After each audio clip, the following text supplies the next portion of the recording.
Hey guys, so today it's Monday, the November 12th, and I'm sure all of you have known if you're on social media at all. If you're watching this, you probably already heard. But the great Stan Lee passed away today, this morning at some time. And Look, I grew up in, I'm 50 this year, I turned 50 this year. I grew up in Eastern Europe. I grew up in Romania, a communist state at the time. And, I mean, everything was filtered to us. You know, we had a lot of Japanese manga, and we had European stuff. But the one thing I did grow up with was Star Wars. I did get to see Star Wars in theaters, but they used to show us in theaters the Spider-Man TV show, the 70s TV show. We used to get as movies in our theater. So again, one of my first earlier exposures to this was outside of this country, and it was Spider-Man. I don't know. I wasn't like, oh, who's this Spider-Man character, because we didn't have more info on him. yeah, But I was exposed to it, and I was like fascinated with the whole superhero genre, and as crude as the special effects were, they were fantastic, man. I remember going to the theater and coming out of my friends just talking about it, and again, even ocean away, a continent away. I mean, this stuff touches people on a daily basis, and Stan and everybody else that created the stuff back in the day, and they all deserve acknowledgement. And man, it's sad. It's sad because I think he is the last of them, or who's left? I don't know. I don't know. It sounds morbid. Who's left? But we're losing them, man. I mean, of that iteration these are the biggest characters in comics, and I mean, Steve Ditko died earlier this year. Yeah. Now Stan, Jack Kirby passed away a few years ago, and a couple of others. I mean, there's quite a few, and the older we're getting, we're losing. Yeah, we're losing. It's a part of life. What makes it different is, this isn't a medium that's been around for hundreds of years, so it impacts everybody. It's the first time we lose somebody like this. It's not even like musicians. Musicians have been dying young from drug overdoses and whatnot for years. Jimi Hendrix died almost 50 years ago now. Plane crashes. And all kinds of things. It's like stuff like that, like athletes and but for what we're into, it's always going to be big because it's the first time. It's always going to be the first time it happens. I mean, it's just one way of looking at it. But when I was a kid, there was that How to Draw Marvel Comics book, right. And it was Jack Kirby. It was Jack Kirby's art, but it was Stan Lee on the cover, and he's the one narrating it to you in the first few pages. He does the prologue. Spider-Man and His Amazing Friends. Yeah, the cartoon. The cartoon. Spider-Man is amazing. The voice, everything. I mean, it's Saturday morning cartoons. The man touched us in ways that we don't think about. I mean, he's that hype man for comic books. He made sure that we knew what the stuff was, and it's tough, Yeah. And just everything, the look, he has a unique look. Stan Lee, you can see him from a mile away. His voice had a very signature stories, voice. You hear about him, Yeah. And speaking of stories, he's one of the greater storytellers of all time. I've had a customer, and he remembers as a kid growing up in New York, his dad was a dentist, so we're talking like early 70s, and his dad was actually Stan Lee's dentist. Really? Yeah, and he remembers, and I was supposed to, a few years back, he gave me a note, he told me who to mention, talk, if I get a chance to talk to him. And I wanted to talk to Stan to let him know about this gentleman, this customer that knew him as a kid.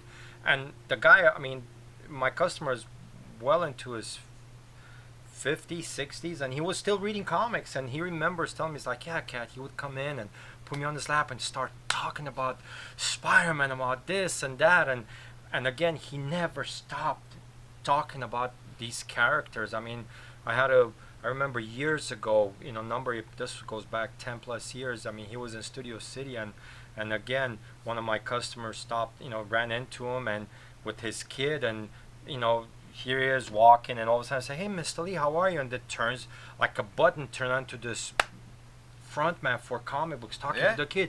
Do you read comics? I mean, just his charisma and his enthusiasm about what he did was just unparalleled. I don't know. I mean, I love what I do, and I try to push comics and tell people just read.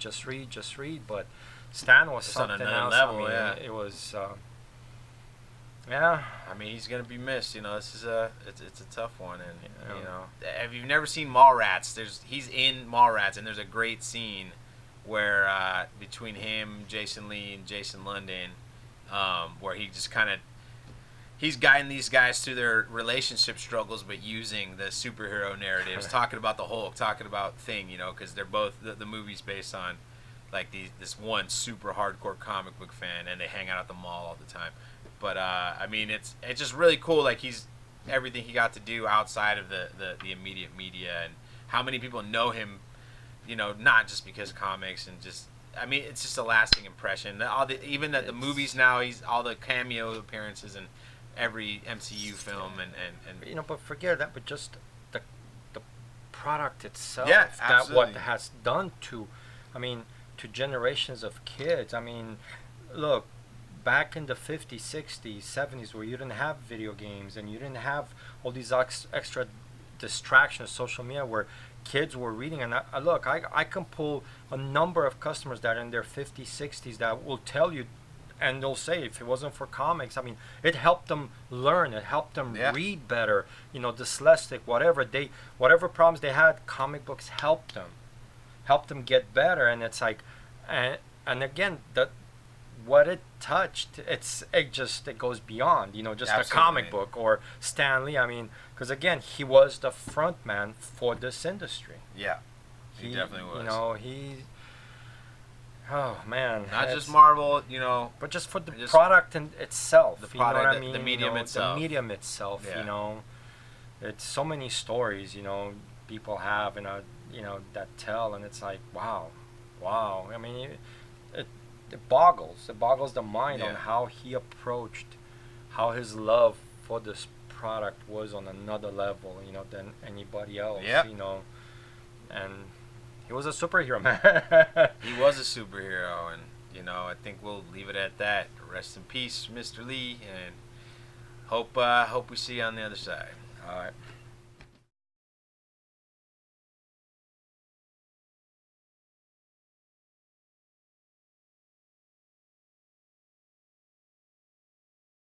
Hey guys, what's good? You are watching the Best Damn Comic Show episode 7. How's this week? You doing good? I'm doing good, bro. But you know, you just there's always like a hitch. There's something annoys you, and it's like, and I think I've touched on this point before, like last year, early in the year when we started, when we were doing it. You know, it's like, guy comes in, calls me up, hey, you buy comics? I go, yeah, you know, but I gotta see it. You know, it's like, what do you have? How many do you have? Oh, I got a lot of 12 cent, this, that, first appearance, this, that.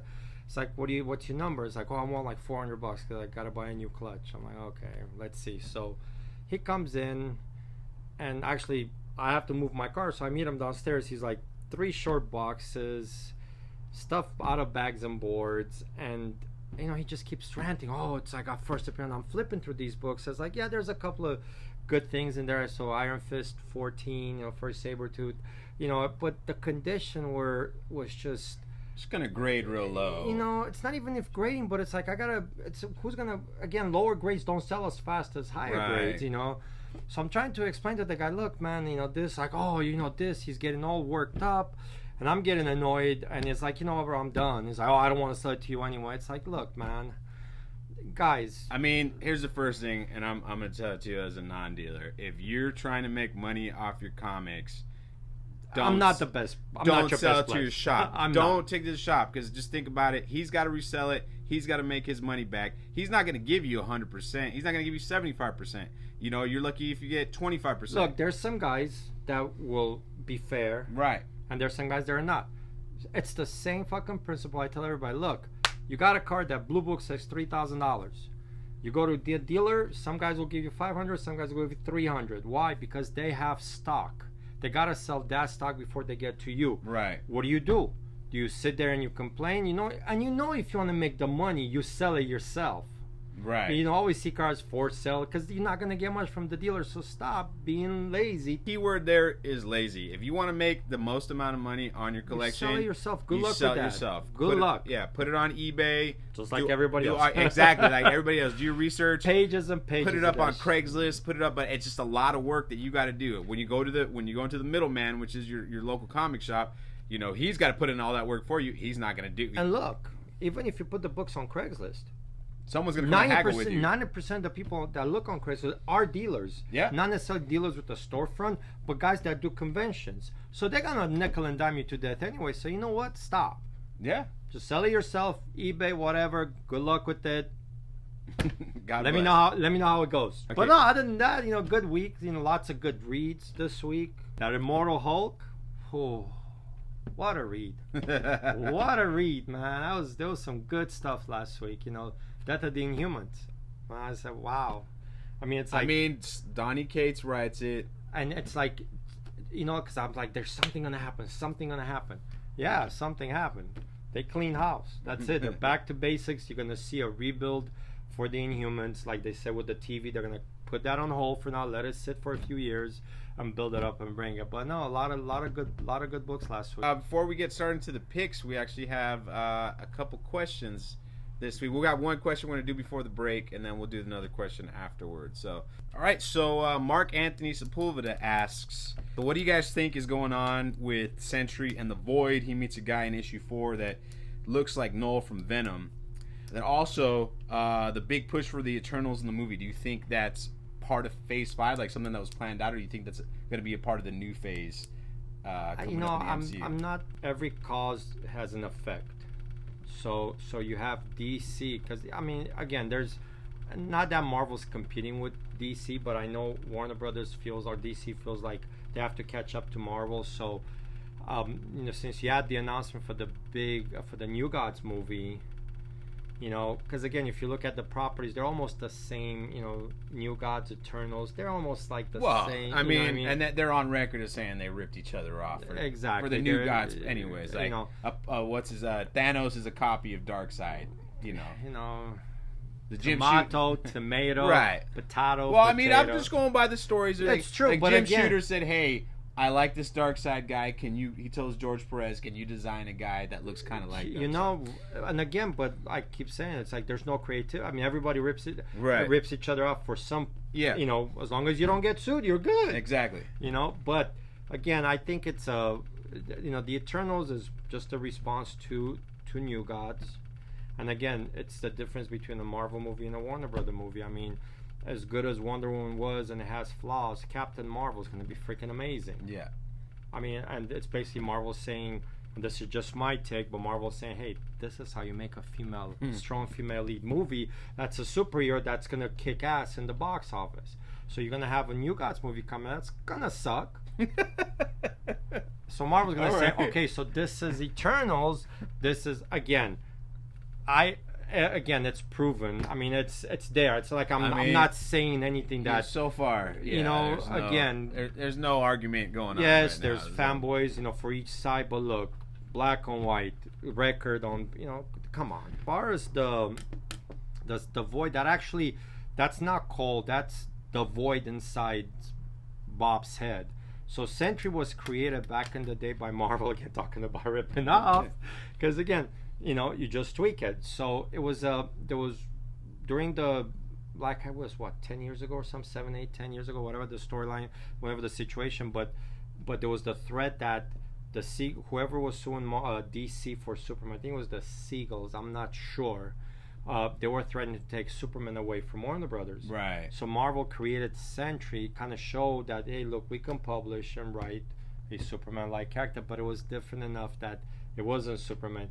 His powers are that of 10 million suns exploding in his molecular level, but so they're just, again, it's a character they own. They're trying to figure that, not that, again, different writers, different direction. They're trying to fix it, to figure out where they can put him in continuity, but that is not cold. That's actually the Void inside Bob's head. Okay.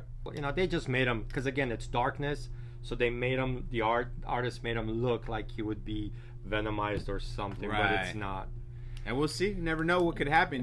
Sentry might get Exactly. Venomized in an issue. Stranger things have happened. But let's get on to our picks of the week. What do we got? I see you starting off with it looks like you're back in the Flash. The last the last last issue few back into issues, I'm noticing a trend to where you have a post 52 world. Yeah. They're trying to get back in flow of things. Now you have multiple Earths again, like so Crisis is out the door in a way, so they're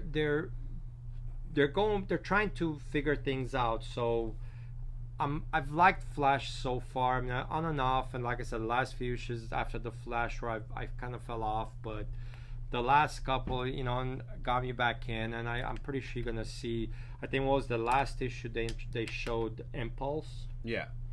And Impulse was one of the fan favorites back, 10, 15 years Right. ago. So to see him back, and now you got Young Justice coming back by Bendis, and I got some inside stories I'm gonna spill a bit later. But Bendis. well, he's doing a lot of books now. I mean, I don't know if you saw, he's doing. I mean, they got to pay off that contract they signed. He's doing to, a I lot guess. of books, Yeah. and they're bringing back a lot of characters. You got Connell back. I mean, but where's Jonathan? So there's so many. Is that why Jonathan's not on Earth anymore? So they can bring Connell in. Because again, you can't have two Superboys. So we'll see. But Hawkman's been good. You have that classic Adam and Hawkman team ups, and it's Ray Palmer, not Ryan Choi. It's been a good read so far. Hawkman's been really good. That's another character they're trying to figure out and fix. It's kind of a sleeper book. It is, Yeah. because Jeff Johns fixed them, then they screwed them up. Then now it looks like there's a lot of fixer uppers by different guys. This is too much creative freedom over at DC. What do we got from Marvel this week? Oh, lordy. I know everybody knows. I mean, I like Jason Aaron. I mean, he's great at epic stuff. He's great on Thor, and I can't wait for his Conan series when that rolls around. But Avengers been really solid, and it's Avengers 700, I think, right? Oh yeah, That's the legacy number on it. But there's, you've had they brought back Namor, and it's funny because you got talking about ripping each other off. You got the whole Atlantis rises, like drowned Earth, with Aquaman, where it's like badass whatever, but then Namor has just declared war on humanity, and he has his own team of defenders of the deep, some villains. And I mean, if you guys haven't read the last issue, I think Stingray bites the dust on that. I mean, and it's brutal. He has some shark just munch him up, so we don't know if he's dead or alive, but Right. he looks like he's dead. And Namor's They like always just come back. and Namor's just Namor looks rough as hell. I mean, vicious. So you got that. You also, they're reintroducing and that was one of my favorite teams from back in the day when I started reading comics, was the Soviet Super Soldiers. It was a fun team, and again, being from that part of the world, I was like, oh, kind of like, I'm not Russian, I'm Romanian by birth, but Colossus, You were there during the communist regime, so Colossus was the closest thing. yeah, Now I got Bucky Barnes because Bucky is Romanian, right. But I like those characters, so they're reintroducing them, they're reworking them, and the solicitation said the first appearance of a new Avenger. So is it actually a new character, or somebody that's the key. If it's a new character, it's going to be a hot book this week. If it's an existing character that joins the team, depending where the it story might goes, get a little buzz, but it won't. So I couldn't really figure out. It's like, what is it, a new character or somebody else picking out the man? Right. I mean, but again, first appearances. We Yep. all know. Look at Daredevil 610 from a week ago. Yep, that's last week. That's pretty much the only hot book from last week. It's not that hot either, but it was a $10-15 book by the end of the week. Right. Because Because there's a first appearance of a villain. So that's why. And again, Avengers I've been reading it regularly. You got Cosmic Ghost Rider and Venom by Donny Cates, and I mean, both books are just like, they've been crazy. Good reads. Now you get to see I mean, CGR is fun. Like it's it not. it is. It doesn't take itself too seriously. And you got the whole baby Thanos, old Thanos with the punch. It's like it's exactly. And some or another, Ghost Rider, Cosmic Ghost Rider ends up in continuity. I don't know how, but we'll see. And then Venom. I mean, after the last issue where Eddie Brock is separated from, not separate, but there's no more connection. Yeah. So again, the book's been really, really solid. Numbers are really strong on that book. Thor #7, you know, Thor's been great. You know, present, past. Now you got a older tale again. You never know with these older tales what they're gonna introduce as a first appearance. Yeah. That will probably pay off down the line. And then FF #3. I mean, that book's been, everybody's like waiting for it, but it's been solid. First 2 issues have been really solid. It's so good to have, between that and Marvel 2-in-1, it's so good to see the FF back on the shelf and people are actually looking for the books. Right. You know? I mean, I think next week, I mean, I've been talking about this for a while, is Uncanny X-Men #1.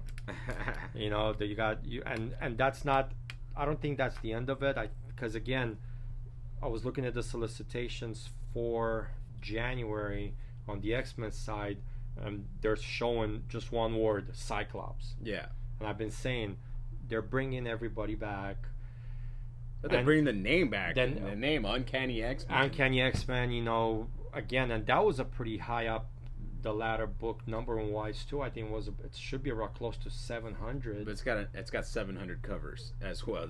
Yes, it does. You know, and they got some cool covers too. Yeah. But again, buyer, you choose your covers. You know, don't pick what you like. Pick what you like. Know. A lot of them are going to be open variant. Right. Most of them are the ratio variants. I didn't really see anything that wonderful this week, but we'll get to my segment. But I remember I said that Hickman was going to do a story for the X-Men. Yeah. You know, well, it turns out that I guess they waited so long on his proposal for Legion that they went back to him, but he's tied up with Marvel right now. So Hickman's definitely on X-Men, and if that's the case, man, I've loved his team books, and I'm looking forward to it. But on the flip side, now you're gonna have a Legion of Superheroes book done by Bendis, so I'm gonna pull out all my #1s, all my #1 team books that he's done, and see how and overlap them and see if he's gonna rehash the stories from his Marvel days. Always a shot at Bendis. Well, dude, I love the Legion, and you can it's not a shot. It's like, dude, just do something different. Also, Cat's been talking about Darth Vader, every month. The Darth Vader books are really, really good reads. Man, and who's writing that? I think it's Jason Aaron too. Is it Jason Aaron? I don't know, but dude, that book's been, Darth Vader's he's vicious. It's just people love Darth Vader, people love Star Wars, and it's good to have people kind of expand, the stories about him, and one starring him, because even in the movies you only get 30 minutes of him. Yeah, you don't get much. Yeah, but you get more than Boba Fett. So we had another viewer from our other channel actually ask a question on last week's video, talking about how do we feel about the diversity in comics, the changing of ethnicities, the changing of from male to female, female to male, the changing of sexuality in the characters. And I know we've kind of touched on it before in the past, and for me, the key is, and the problem where the reason why it hasn't been successful, in my opinion, is because number one, you're trying to market yourself to people who have never read comics, and they're not going to jump into comics just because you throw a character out there. One, and two, the stories haven't been any good. That's the main problem. Is a lot of these stories, when they change the character, and Cat will tell you, he didn't like Riri Williams. He doesn't like all these new reinterpretations. It's not that I don't like Riri Williams. No. But the solo books, I mean, she's good in Champions. She's good in Champions because she's not Iron Man. But if you're trying to push it down my throat as she's Iron Man, I'm sorry. You ask anybody, who's Iron Man? They're gonna say Tony Stark. Right. But I get it.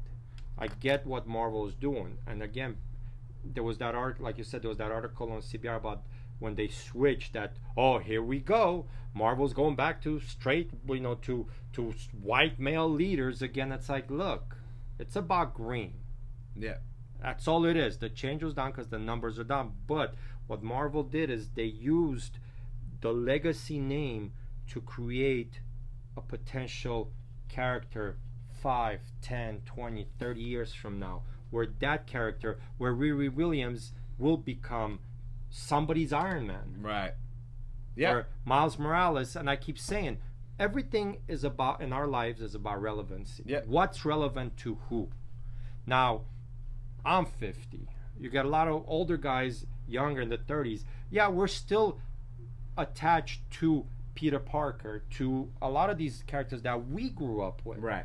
But you have a younger crowd that also knows about, they also know about these characters, but they're not really too attached to, they're more attached to a Miles Morales. And that's the key. Is like these new characters, if they lead to a new generations of readers, that's awesome. Exactly. That so, is great. so in 20, 30 years, this generation of new readers, the Miles Morales first appearance could be that generation's Amazing Fantasy 15. Now you're gonna still have collectors that appreciate it and they'll know what they're buying. Right. But you're gonna have a new generation that, to them, it's like that's what they're relevant to. Look, you can talk about sports figures as big as a Mantle or all these guys, or a Magic or Kareem or this or that. You got these younger kids that they don't even know history. No. They're always going to idolize the person from their generation. Exactly. So you look at that market, it's hurting because you don't have these players in the limelight anymore. So who are they relevant to? Right. Same thing applies to comics too. Now the difference is a lot of these characters are copywritten, so Peter Parker's never gonna die. Right. I mean, they'll die and magically appear. They got the Mickey Mouse rule. I think it's a 7-year loop or something. Like you gotta use it or you lose it. I mean, G.I. Joe's the best example for that. But again, and when it comes down to the changes, look, like you said, you touched on it. Again, who do you market to? And I keep telling people, you gotta, when you do stuff, who's left in this industry? Right. And to touch on that, Marvel is doing something brilliant right now. They're putting out a new line of dolls for children featuring these characters. So you're going to get all these new Spider-Women characters. Exactly. You're going to get your Kamala Khan doll. We'll try to put a link in the thing. But Marvel's targeting the kids now with these new characters. And I'm sure there's going to be cartoons that come out as well.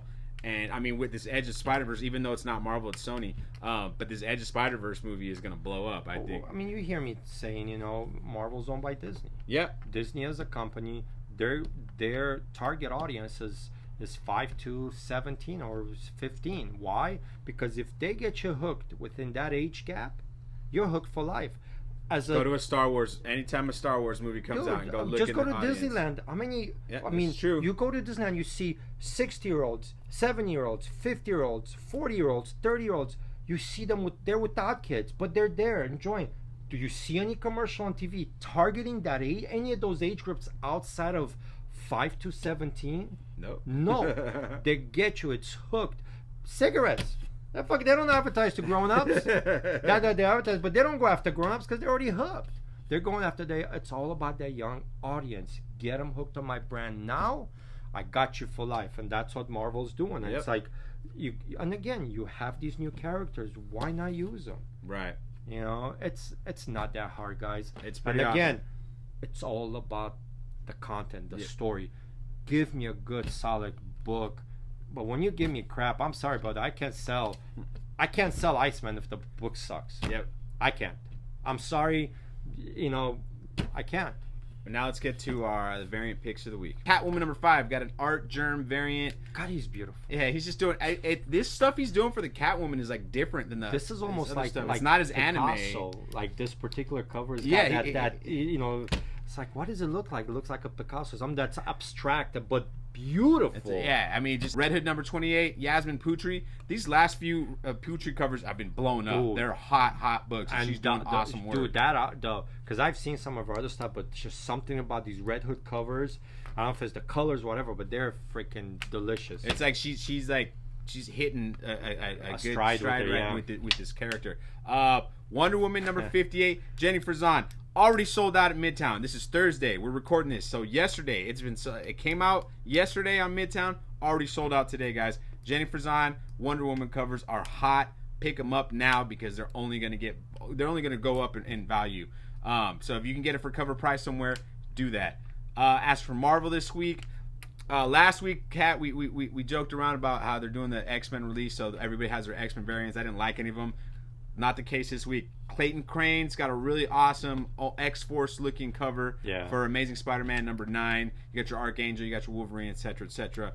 Black Order #1. It's a new title. I'm guessing it's a miniseries. Yeah, it's based on the Thanos' order. Well, yeah, cover it's a B cover. I'm guessing it's an open order cover. It's got the face of one of the Black Order guys. I'm not sure. There's also a 1:50 ratio by Inhyuk Lee. We've been pumping this guy up now for a couple months. It's now. Christopher. JTC. JTC. Yeah, John Tyler Christopher does the B cover, but the ratio variant just. That's what that JTC. I couldn't figure out what the hell is JTC. John Tyler Christopher. That's but the Inhyuk Lee. If you can get this for $50, pick it up because it's gonna be. I don't know how many people are ordering this Black Order book 1. What's that? Once you go Korean, you don't go back. Yeah, the last few covers are fucking insane. These Korean artists are killing it right now. They're doing beautiful stuff. Oh my god. Captain America #5, another X-Men cover by Elizabeth Tork. I'm a big fan of hers. The thing about Elizabeth Tork that I really like is it's her when you see the cover. A lot of these guys, they'll do different stuff and you're like, is that him? Is that him? Right. Her, it's her work, and I think that's for the future. That's something that's really strong. And then finally, X-Men, Uncanny X-Men #1. It's one of the 7,500 covers they got. This one is I think it's an open order. Yeah. It's Marko Djurjevic. Really, really beautiful cover. It's just his older stuff, man. It's when he used to do for the Ultimates and stuff. A lot of those covers are getting harder and harder to find for Djurjevic. I mean, he's beautiful. He's that painted style, Absolutely. It's just I like seeing these covers where the guy took work. They didn't just kind of throw something out. Some of the other covers on, you guys pick what you like, but me personally, again, keep in mind this is our opinion. This is what exactly, we like. Exactly. But it's what stands out to me. But we're good at good at I picking think them right. We're batting the bot. I think we're doing pretty good. 800, 750, 800. We're doing all right. We're doing all right. Maybe higher. Anyways, guys, that's gonna do it for us this week. The drill. Smash that like button. Leave comments. If you ask a question in the comment section, we will answer it on the show. Just ask Mark Anthony and DNT Dynamite for this week's questions. And Kat, take us away. Support your local comic book store, guys. I know I say it every week, but we need each other, and just again, pick up your books every week. Don't let the guys sit on those books, because again, if there's a hot book in there, some guys might yank it, so you don't want to miss that train. But see you guys in the comic book store. See you next week. Yeah.